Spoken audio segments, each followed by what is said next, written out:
In 1873, the world was experiencing a pandemic like it is now. It was a cholera pandemic.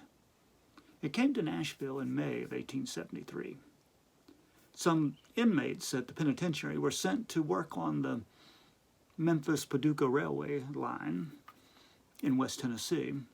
When they returned, they brought cholera with them. They infected some inmates, infected some workers, and eventually the town was infected. It spread throughout the whole city. 1 out of every 25 Nashvillians died in that epidemic from May to middle of July. And one of the interesting things about the experience of that pandemic is something that's very similar to what's happening now with the coronavirus in the United States. See, in Nashville, African Americans made up 37% of the population, but 62% of the deaths in Nashville were African American.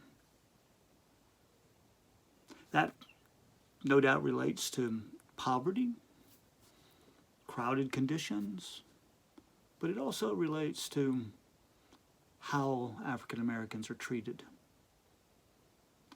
You see, in Nashville, a lot of the wealthy people were able to leave town. They were able to escape the epidemic. But African Americans were too impoverished to escape, so they had to endure. David Lipscomb, the editor of the Gospel Advocate, is one of those who points this out in some ways. He chides Christians who left town in order to escape, and he called them to actually minister in town and to be a part of the solution rather than running away from the problem. He was the editor of the Gospel Advocate here in Nashville, and he lived 10 miles outside of town, but he stayed in Nashville in order to minister to the poor, particularly the African American. He used his resources from his buggy to take nuns around to different houses and to care for the poor. He used his wealth, he used his time, his energy, his hands and his feet, and he went into the homes of African Americans and bathed them and fed them and nursed them, along with others. In fact, every minister in town stayed in town except for one. But Christians, some Christians, fled. And Lipscomb thought that that was a horrible witness to the gospel. Because when the sick and the poor are among us, Jesus ministers to them. And we need to learn to be Jesus to those who are at risk. Lipscomb tells the story how soon after the epidemic, he ran into a friend on the street and they began to talk, and they were talking about this recent book by Buckner H. Payne, who went by the pseudonym of Ariel. It was a book on, quote, the Negro, what is his ethnological status. And Payne, who was a resident of Nashville, in fact died in an asylum in Nashville eventually, Payne argued that African Americans had no soul. That in fact they are descendants from animals that made it onto the ark.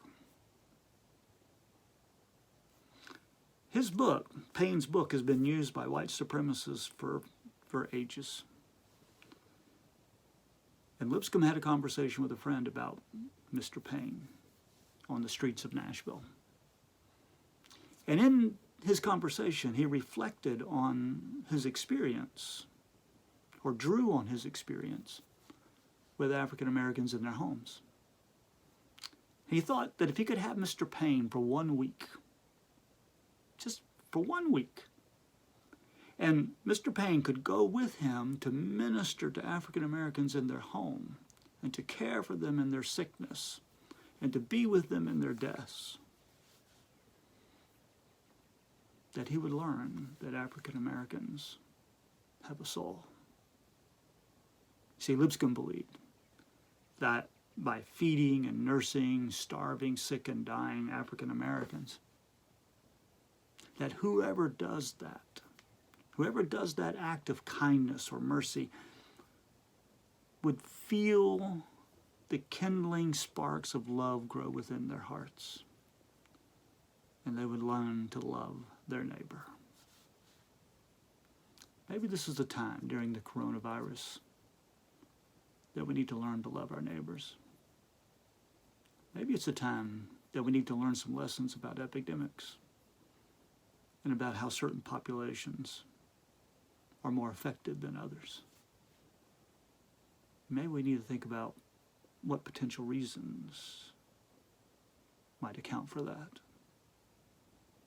But what we learned from David Lipscomb and from other ministers in Nashville during the cholera epidemic is that if we're going to be Jesus to people, we need to minister to them, even at our own risk. Not in a reckless way, but in a way that serves and helps and loves our neighbor.